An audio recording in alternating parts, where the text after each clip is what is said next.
As a species, we are approaching a window of danger and opportunity, a time of upheaval which will shatter nations and superstates along fault lines of geography, language, and group identity. A socioeconomic reset is in order and in the works. The stakes are high. Positive outcomes are possible, but are by no means guaranteed. We have a very limited timetable to influence that outcome. We cannot afford to squander our efforts or our resources on ethical anesthetics, artificial solutions. We don't control the system, and we need to stop pretending that we do. It is counterproductive to debate over how to use power and resources that we do not have. Voting the bums out doesn't work. This is not just a question of a few bad apples or a broken system. We have a paradigm problem. Those who haven't come to terms with these realities are behind the curve. The real question is this: can we do better? If so, we have an imperative to try. Take a deep breath. No, seriously.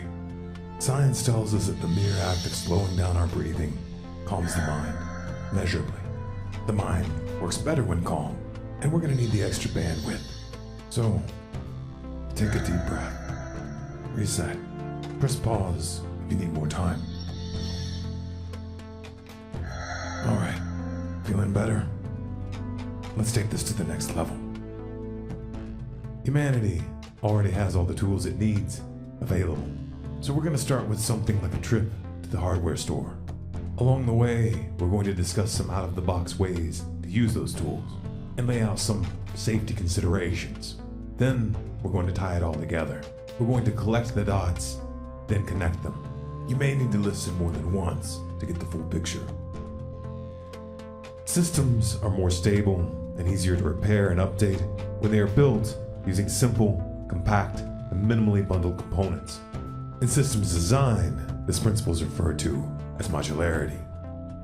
Richard Dawkins coined the term meme to represent these minimal clusters in the realm of ideas.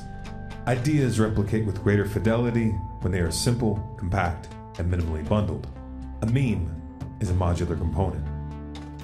For an idea to survive, it must be adapted to its environment. Ideological habitat dictates selective pressures. Modularity facilitates hybrid systems and rapid adaptation. Applied to culture, it facilitates choice and peaceful evolution. Small clusters of ideas can bypass ideological gatekeepers and avoid triggering cognitive dissonance in ways that monolithic belief systems cannot. Once in the mind, new memes combine with existing memes and emotions, transforming the overall system. This process can be positive, like an awakening, or it can be poisonous, like the metastasis of race nationalism within a previously diverse group. A virus of perception can begin with one person. However, to spread, the meme must have a replication imperative. Modern humans are completely dependent on the flow of goods and resources from afar. Transport, manufacturing, agriculture, and medicine are all tied to fossil fuels. Cities and highways are designed with automobiles in mind. Food production, industry, and office complexes moved farther and farther away from suburban sprawl. And all of it at the mercy of a debt-based monetary system whose ebbs and flows we do not control. A system predicated on infinite growth on a finite planet. Rebuilding local resilience is imperative. We must transition now towards local systems of production, exchange, and decision-making. We must maximize efficiency, reduce inputs, waste, and distance traveled. We must start with small, testable solutions that can be implemented right now, without the sanction or assistance of those in power. Local resilience is a modular component. It resonates, it is compatible with most worldviews. It is simple, self-evident, yet fundamentally transformative if applied. But how would it be applied? How would we get from point A to point B? Collier suggests that emphasis should be placed on radio being kept from government control and freed from government restraints on entry. radio stations are cheap to set up, and once they're running, there are likely to be too many of them for corruption within government to control or manipulate. There are many ways to get goods from one place to another. Planes are fast, trucks are precise, and trains are efficient. But water is by far the cheapest. There are no roads to build or intersections to stop at, and once a ship starts moving, it requires very little attention. Some of the biggest container ships in the world are manned by just 13 crew members. To understand the injustice that has been done to exercise, let's pretend we're back in 1995 and Nintendo is advertising the Nintendo 64. When marketing, they talk solely about the technical aspects of the machine and how it has a 93.7 MHz processor compared to the Super Nintendo's measly 3.56 MHz processor. The N64 flops, and the entire marketing team is fired since they failed to promote any relevant information, like the actual nature of the new games, or even that an entire D was added, making the games 3D instead of 2D. Of course, in reality, the Nintendo 64 did quite well. This hypothetical marketing strategy is just a parallel to the poor marketing strategy for exercise. The sales points of exercise up until now were that it's good for the heart and it will make you lose weight. First off, while these are good benefits, they're not nearly as compelling as the other benefits of exercise. Data is showing that exercise isn't even that effective for losing weight. I'm not saying that exercise doesn't affect your body. The right kind of exercise increases muscle mass and improves your insulin sensitivity, setting you up to have a healthier body composition. However, if you begin exercising without managing other factors like diet, you may be very discouraged by poor weight loss results. Does exercise work? So here are studies of exercise. You can see when compared with no treatment, exercise resulted in very small weight loss across the board. Exercise does not cause weight loss. What does exercise do? It causes muscle gain. Muscle have mitochondria. Mitochondria burn energy. So exercise is the single best thing you can do for yourself. But if you think it's going to show up on the scale, think again. In a September 2016 issue of Time magazine, Dr. Mark Tarnopolsky said that if there were a drug that could do for human health everything that exercise can, it would likely be the most valuable pharmaceutical ever developed. To understand what makes exercise so great, we need to understand how it affects the brain. First off, what is the brain for? Some may say we have brains to think, to create art, and to come up with creative solutions to complex problems. But neuroscientist Daniel Wolpert argues that this is not the case. We have a brain for one reason and one reason only, and that's to produce adaptable and complex movements. There is no other reason to have a brain. To illustrate this, Daniel uses the example of a sea squirt. Early in its life, the sea squirt has a nervous system. It will use this nervous system to move around and find a suitable rock to attach itself to.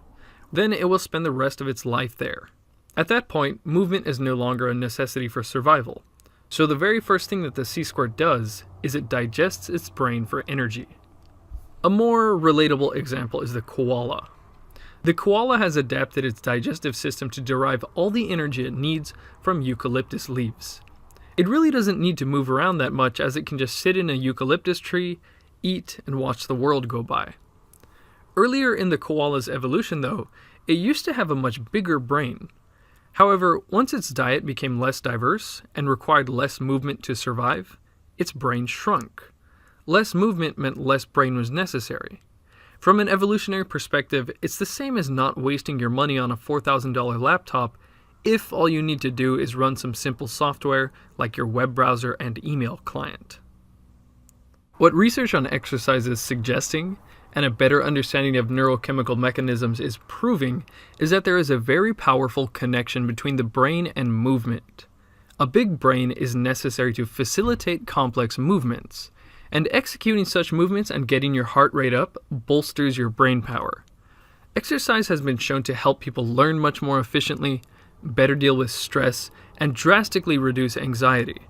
It improves mood to the point of lifting people out of depression, and it strengthens focus to the point that some ADHD patients elect to throw out their prescriptions. And that's not even the full list. Exercise actually primes the brain to learn faster. A 2007 study showed that subjects who did high-intensity exercise beforehand could learn vocabulary words 20% faster than those who remained sedentary. The key to this phenomenon is a protein called brain-derived neurotrophic factor, or BDNF for short. In order to learn something, the brain actually needs to grow and modify its cellular infrastructure to allow neurons to fire more easily. Researchers found that if they sprinkled BDNF onto neurons in a petri dish, the cells automatically sprouted new branches, producing the same structural growth required for learning. This impressive result had John Rady nicknamed BDNF the miracle grow for the brain. BDNF improves the function of neurons, encourages their growth, and strengthens and protects them against the natural process of cell death. BDNF is a crucial biological link between thought, emotions, and movement. A 2013 study in the Journal of Sports Science and Medicine showed that just 20 to 40 minutes of aerobic exercise increased BDNF in the blood by 32%. Rather than stocking up on coffee before you sit down to study, you might want to try jogging around the block instead. One way to understand why exercise would trigger your brain to initiate learning mode like this is to think of your body as the world's most intricate if-then system. Your body has triggers for almost every physiological process. For example, if cold, then shiver. If hot, then sweat.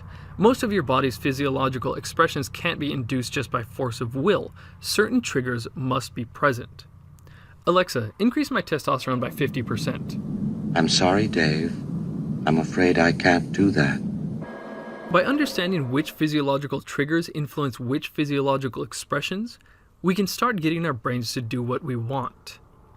The reason exercise is a key trigger for all kinds of positive effects in the brain, particularly learning, is because movement signals to the brain that something important is happening. Maybe not in modern times, but originally, when we were moving, it was for the sake of survival. You move to escape a predator, to forage for food, to hunt, etc. While moving, it's in your best interest to learn the lay of the land so you don't get lost and can locate forageable food again. You had better remember how an attacking animal moves and what path was most efficient to escape so you can prevent yourself from becoming a carcass next time. Dopamine is a key player in the reward system. Dopamine is all about motivation and attention, and is responsible for the feeling of satisfaction when we accomplish something. It makes you want to do things and reassures you that the thing was worth doing. So if your dopamine is not working properly, you can find it hard to get things done, because you're not getting enough fulfillment to justify doing them. One of the ways the ADHD drug Adderall works is by mimicking the action of dopamine in the reward center of the brain. Adderall users can get so focused on mundane tasks and blast through their to-do lists because everything becomes interesting. But you don't have to go to the pharmacy to get your reward center going. Studies show that exercise boosts motivation by increasing dopamine storage and triggering the creation of dopamine receptors in the reward center. Exercise won't have you staying up all night in a studying frenzy like Adderall, but it will give you more willpower and focus to do those little things that don't usually feel rewarding. Aside from its positive effects on dopamine, exercise also elevates levels of norepinephrine and serotonin. When these three neurotransmitters are in deficit, people become depressed. In a 1999 study, James Blumenthal compared exercise to the antidepressant Zoloft in a 16-week trial. They found that just 30 minutes of jogging 3 times a week was just as effective as Zoloft. But that's only looking at depression. A 2006 study of over 19,000 Dutch twins and their families showed that exercisers were less depressed, less anxious, more socially outgoing, and less neurotic. I guess it wasn't hyperbole when Dr. Mark Tarnopolsky said that if exercise were a drug, it would be the most valuable one ever developed. The last point about exercise and the brain has to do with stress. Let's take a look at the original stress scenario. You're chilling out, eating berries or whatever, and then you see a tiger advancing towards you. Your fight or flight response switches on, the pituitary gland secretes adrenocorticotropic hormone, cortisol is released, your heart rate shoots up, your digestion turns off, and you really start moving. You will exert an immense amount of effort. After a couple minutes you will come to rest, then your physiological processes will calm down, and your cortisol will quickly drop and stay down for the rest of the day. This is another example of the body's if-then sequencing. if see tiger, then jack up cortisol. After that, it becomes if you have exerted sufficient effort, then lower cortisol levels. By exercising in the morning, you can dial down your cortisol levels and keep them down the rest of the day.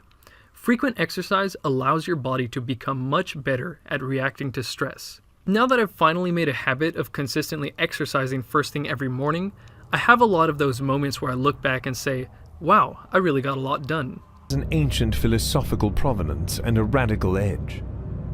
Recovering something of its lost meaning involves looking afresh at the burning issues of the 21st century, the perennial search for happiness, and the urgent challenge of sustainability.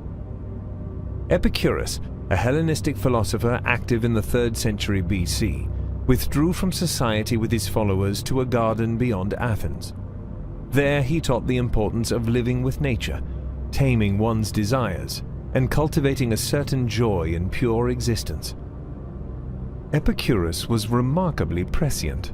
Only by freeing ourselves from the incessant urging of desire, he counseled, will we lay the foundations of our own happiness. He saw the gelding of runaway desire and the search for happiness as one and the same thing. The other key Epicurean principle was liberation from superstition.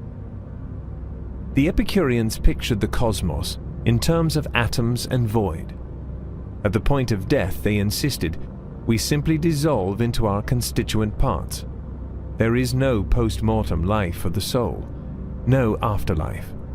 No reward or punishment awaits us. The ancient argument for atheism, conventionally attributed to Epicurus, has lost none of its force in the past 23 centuries. It runs like this. If God wants to prevent evil but can't, then he is not omnipotent.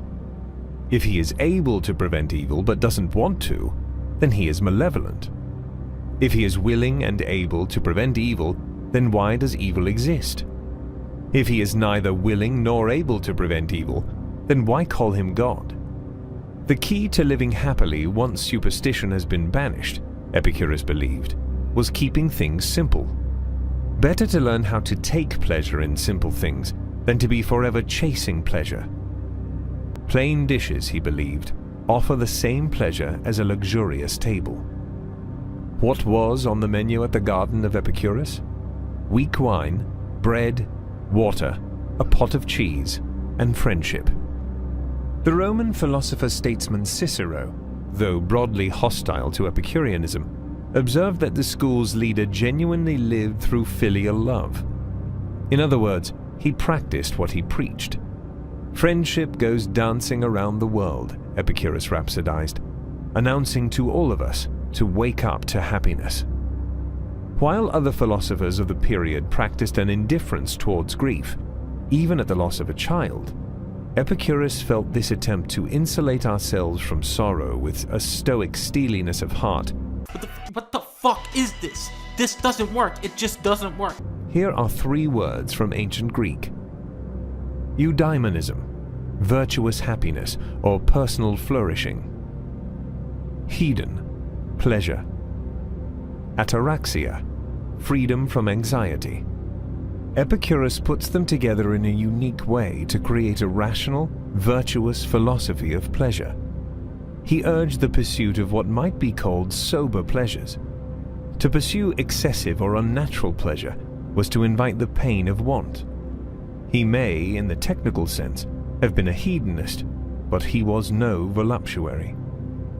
The Garden of Epicurus was the first philosophical school to admit women on principle, rather than as an exception. On the other hand, Epicurus, like most ancient philosophers, was deeply suspicious of passionate love and its power to unseat reason. The philosophy of Epicurus survives only in fragments. We have the philosopher's letters to disciples, quotations from other philosophers, a didactic poem from the 1st century BC Roman poet Lucretius titled On the Nature of Things, and a 3rd century biography replete with letters from the philosopher to his disciples. In this threadbare state, the Epicurean tradition recalls Yeats' Aged Man, a tattered coat upon a stick. And yet the philosophy hammered out by this tattered ancient has a cheering prescience. Our contemporary debates about climate change and environmental degradation bring it into sharp and fresh focus. Epicurus taught his followers how to be happy without God and how to be happy with less. The poet Lucretius, for his part, diagnosed the human frailty that feeds the fires of rampant consumerism. That thing we want and can't get seems, of all things, the most desirable, he wrote. But once we have it, we must have something else. These lines were penned at the apogee of paganism, but they are perfectly relevant in the age of the plasma screen. Time and again, Epicurus and his followers return to the theme of limits. One must regard wealth beyond what is natural, he said, as of no more use than water to a container that is full to overflowing. The sentiment is prophetic. In their mid-2012 book, How Much is Enough? Money and the Good Life, British economists Robert and Edward Skidelsky argue against a disease by the name insatiability, which they define as that psychological disposition that prevents us as individuals and as societies from saying enough is enough. Epicurus was the first philosopher in the Western tradition to diagnose the disease of insatiability. Nothing is enough, he wrote, for the man to whom enough is too little. And he was the first to propose a cure. The Epicurean message teaches us to be content with what satisfies our fundamental needs, while renouncing what is superfluous. If translated into contemporary terms, it would compel us to temper our mania for consumption of more cars, electrical goods, clothes, and sheer stuff. If practiced en masse, it would remake our world not so much in the name of social revolution as personal happiness. A revitalized contemporary Epicureanism is the kind of personal ethic that would accompany a low-growth economy. The idea of prosperity without growth was first articulated in the 19th century by John Stuart Mill, who conceived of an enlightened stationary state towards which advanced capitalism would inevitably move. For the best state for human nature is that in which, while no one is poor, no one desires to be richer, nor has any reason to fear being thrust back by the efforts of others to push themselves forward. The deep historical taproot of this line of radical thinking is Epicurus and his ethic of living within nature's limits. The notion of natural limits has a metaphorical rather than a literal force. It conveys the ideal of harmony with nature rather than sovereignty over her. For the Epicureans and for their great poet Lucretius, the earth was a vibrant biological entity. Epicurus was reputed to have written 300 books, including a 37-part magnum opus titled On Nature, some fragments of which survive. In time, his philosophy became a popular creed, a dogma, a rival to Christianity. It was said to have taken Italy by storm in the 1st century AD. Unlike the philosophical schools fathered by Plato and Aristotle, which were restricted to an intellectual elite, the Epicureans thought of their therapy as practical, accessible, democratic. Think of it as a form of mindfulness, rather like Buddhism, which also provides the tools to distance oneself from desire. Detachment in the Buddhist and Taoist tradition is a virtue. As an old Chinese proverb puts it, absence of desire generates strength. And yet Epicurus doesn't ask us to eliminate our desires. He asks us to tame them, for rampant desire easily becomes sickness, a source of suffering.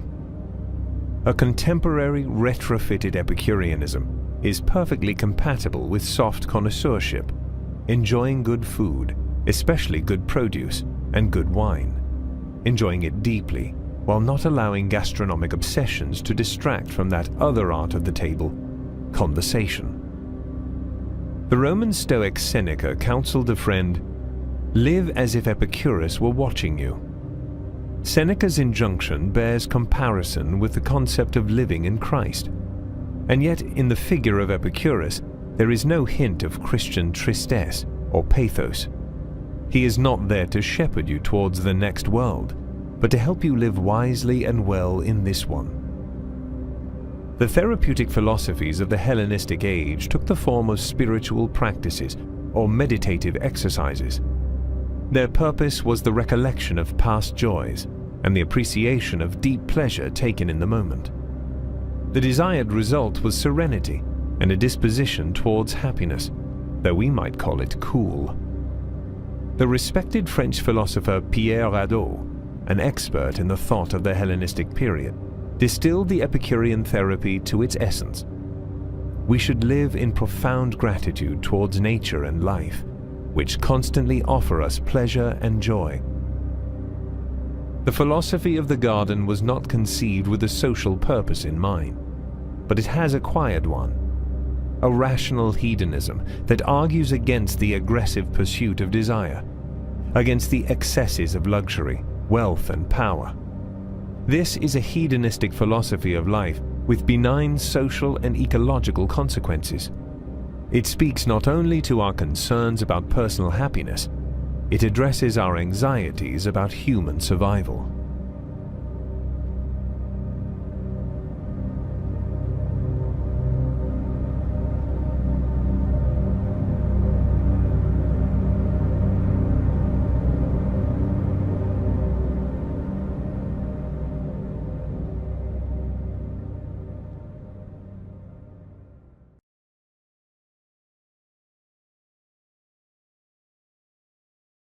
As in Buddhism generally, Zen teachings do not mention God, sin, or how the world was created.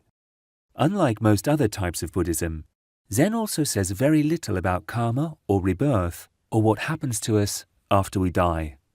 When the Japanese Zen master Hakuin was asked, "What happens to a Zen master after he dies?" he responded, "Why ask me?" "But you are a Zen master." "Yes, but not a dead one." In Zen, there is little emphasis on rites and rituals, and no distinction between the sacred and the profane. In fact, Zen sometimes seems anti-religious. A common Zen saying is, "If you meet the Buddha on the road, kill him." A Zen monk once burned a wooden Buddha statue to keep himself warm, and he's been praised for it ever since. Is Zen a philosophy? Zen teachers do sometimes say interesting, if paradoxical, things about the nature of reality. But perhaps the most radical claim in Zen is that philosophy is not the way to realize the true nature of the world, including oneself. Philosophizing is usually part of the problem of life, not the solution, because our ways of thinking normally interfere with our perceptions. Instead, we should let go of our thoughts by meditating, which can help us open up to a non-conceptual and more direct way of experiencing the world. Some aspects of Zen practice are similar to what happens in psychotherapy. Zen meditation can make us more aware of deeply rooted patterns of thinking and acting. But the goal of Zen is not simply to cure neurosis and help us adjust better to the norms of everyday life. Zen training wants to provoke us into an experience that is precious and rare: enlightenment. Zen practice is not about solving the problems of the ego self, but realizing the sense in which there is no ego self. Nor do Zen masters indulge our inclination to talk indefinitely about our psychological hang-ups. Zen dialogues are short, sharp, and to the point, with no concession to personal problems. If mysticism means a non-rational way of apprehending the world, then Zen might be considered a form of mysticism. There are, for example, profound similarities between Zen teachings and Christian mystics such as Meister Eckhart and Islamic Sufis such as Ibn Arabi. But if mysticism means transcending this world in order to experience some higher reality, then Zen is not mystical. The goal of Zen is not access to some other reality, but to realize the true nature of this reality, right here and now, undistorted by our projections and concepts about it. At its most profound, This experience is something matter of fact. When a monk named Zhao Zhou asked Zen master Nan Chuan what is the way, Nan Chuan replied, "Ordinary mind is the way."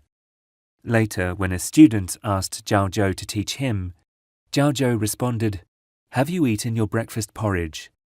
"Yes, I have," replied the student. "Then wash your bowls."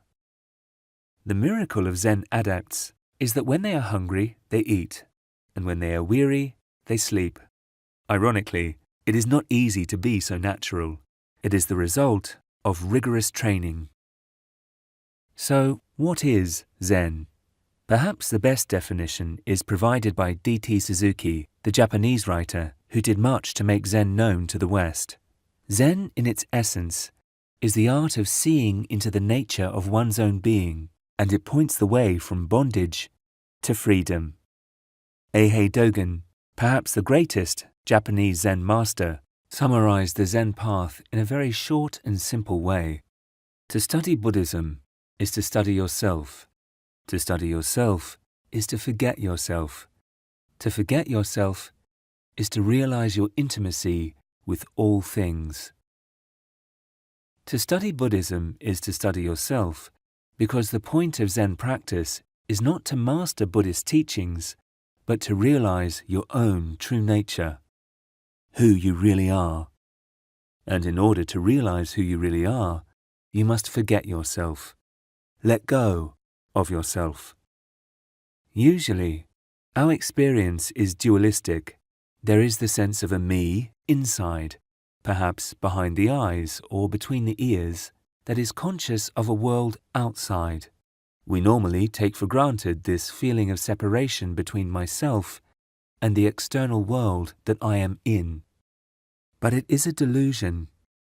This sense of separation is not natural, but a psychological and social construct. Babies and very young children do not perceive the world that way, because it is the result of conditioning. As we learn to speak, we also learn to see and understand the world, including ourselves, in the ways that other people do. The conditioned self that develops is an interacting cluster of mostly habitual ways of thinking, feeling, acting, reacting, remembering, intending, and so forth. Because these are processes, not things, this sense of self tends to feel uncomfortable. It can never secure itself because there is nothing substantial there that could be secured. We usually experience this insecurity as a sense of lack, as the feeling that something is wrong with me, that I'm not good enough, or that I'm missing something important. Unfortunately, we usually misunderstand what the real issue is and become preoccupied with trying to obtain the things that we think will fill up our sense of lack: money and material possessions, reputation or status, a more attractive body. But these are not enough to make us happy, because our preoccupation with them is only a symptom of the deeper problem. To study yourself is to forget yourself, says Dogen. If the sense of a self that is separate from the world is a delusion, how can you forget it? By immersing yourself wholeheartedly in your meditation practice. When we meditate, we are letting go of those habitual ways of thinking, feeling, and so forth that compose the sense of self. In this way, the constructed sense of self is deconstructed. Meditation does not cause enlightenment. As one contemporary teacher put it, enlightenment is always an accident, but meditation makes us accident-prone. And when that accident happens, the sense of separation between the self and its world evaporates. Then, you realize your intimacy with all things, as Dogen wrote. He described his own experience by saying that, "I came to realize clearly that mind is nothing other than rivers and mountains and the great wide earth, the sun and the moon and the stars." Perhaps Nisargadatta, a 20th century Indian teacher, expressed it best. When I look inside and see that I am nothing, that's wisdom. When I look outside and see that I am everything, that's love. Between these two, my life flows. Wisdom and love, or compassion, the two pillars of the Buddhist path. To realize that I am not separate from the world is wisdom. To live in the way that implies is love. What would your first reaction be if I were to tell you that there are 3 absolute prerequisites to freedom? 3 requirements for maintaining liberty. Now, if I were in your shoes, I would be skeptical right now, because I personally don't like this kind of list, especially when they make the claim to be absolute. But I've been thinking about this particular subject pretty intensely, and I've come to the conclusion that in this particular case, there really are 3 elements that must be attained and maintained in order for personal freedom to survive. Now, before I jump into it and give you my thesis on it, take a second and think about it for yourself. You might even consider pressing the pause button so you don't feel rushed. Now, I'm going to lay these out in what I consider to be the order of importance, with the first element being the most crucial. Now, you're probably going to be surprised to hear me say this, but the first and most important element of maintaining freedom is emotional. It's a very scary thing to stand up to authority. It's a very frightening thing to stand up to a tyrant. And if you haven't developed emotional strength in your life, if you haven't developed courage, then no line that you ever draw in the sand is going to ever count for anything. And courage, to me, is not defined by what you do when you have the advantage. Courage, to me, is defined when you stand to lose everything, or in fact, will probably lose everything. If you stand up to a tyrant, the stakes are very high. You risk being destroyed financially. You risk losing your freedom. And you risk being killed. So regardless of what physical weapons you may have and what knowledge you may possess, if you are not ready and strong enough to face death and to face losing everything, then you will only have your freedom as long as no one else tries to take it from you. The second most important element is intellectual. You can't defend your rights if you don't know what your rights are. The uninformed citizen is completely at the mercy of those who place themselves in positions of authority. But even knowing your rights isn't enough. You have to be vigilant. You have to be wise enough to recognize deception, to recognize when someone is trying to sneak your rights away from you. And the last and final element is you have to have the means to defend yourself physically. In the Bronze Age, that might have meant having a sword or a bow and arrow. Today, it means having a gun. Now, I placed the ability to defend yourself last on the list of the lowest of priority, but that does not mean in any way, shape, or form that it can be replaced. It will influence the other 2 elements. Now, one thing I've learned from having lived in some bad neighborhoods and having been through some sketchy situations is that knowing how to handle yourself, knowing that you can fight if you have to, is one of the biggest protections that you can have. You see, someone who knows how to fight, someone who knows that they can defend themselves, carries themselves differently than a person who doesn't. Now, there's one thing that human predators and non-human predators have in common. They can both smell weakness. They can both sense fear. Now, I'm going to take these 3 principles. I'm going to draw them together into one statement to make it all clear. In order to be free, you have to have the courage to stand up for yourself. And you have to have the intelligence to know when to stand up and to know what your rights are. And if worse comes to worse, you have to have the ability to back it up physically. Very well. I have heeded your resolve.